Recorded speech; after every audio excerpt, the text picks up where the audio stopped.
இன்றே டவுன்லோட் செய்து உங்கள் ஃபேவரட் ஷோக்களை என்ஜாய் பண்ணுங்க. ஏ பாரதி, என்ன இங்க வந்து உட்காந்துருக்க?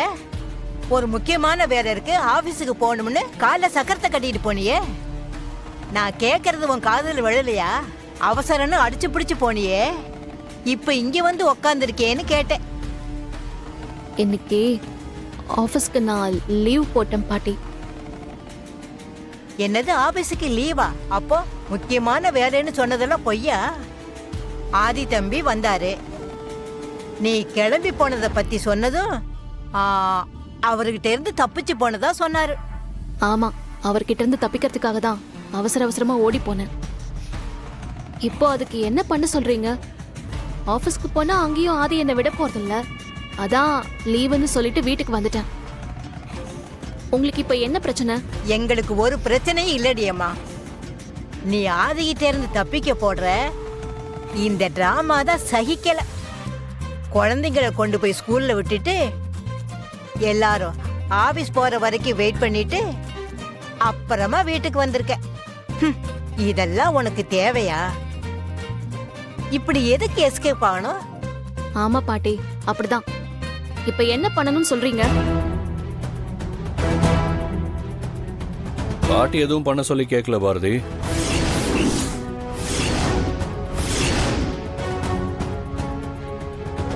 ஆனா நீங்க தான் என்கிட்ட இருந்து தப்பிக்கவே முடியாது. ஏன் இப்படிலாம் பண்றீங்க? காலையில நீங்க அவசரமா வேலை இருக்குன்னு கிளம்பி போனதா பாட்டி சொன்னப்பவே எனக்கு நல்லா தெரியும் நீங்க இன்னைக்கு ஆஃபீஸ்க்கு லீவ் போட போறீங்கன்னு. அதனால தான் நீங்க லீவ் போடுறதுக்கு முன்னாடி நான் லீவ் போட்டேன்.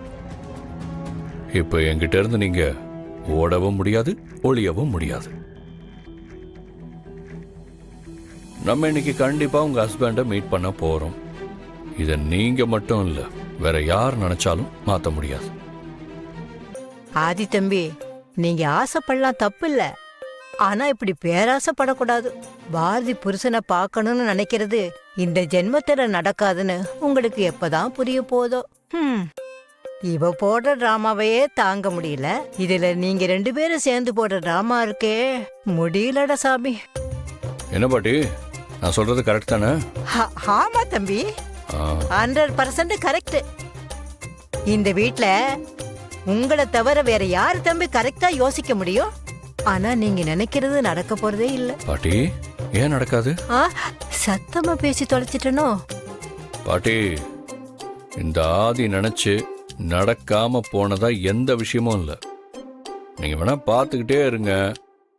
இன்னைக்கு நாங்க நல்ல முடிவோட தான் வருவோம். அப்பதான் இந்த ஆதி யாருன்னு உங்களுக்கு புரியும். பாரதி, ஆதி உனக்கு ஒரு நல்ல விஷயம் நடக்கணும்னு தானே இவ்வளவு தூரம் யோசிக்கிறாரு. நீ ஏன் உன் வாழ்க்கையை செட்டில் பண்ணணும்னு நினைக்க கூடாது?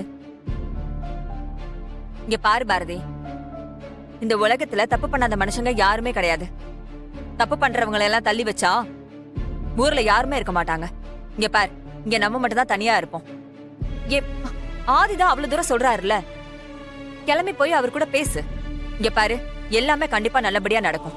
ஆமாங்கா, நீங்க எல்லாரும் நல்லா இருக்கணும்னு நினைக்கிறீங்க. நீங்க நல்லா இருக்கணும்னு நாங்க நினைக்கிறதுல என்ன தப்பு இருக்கு?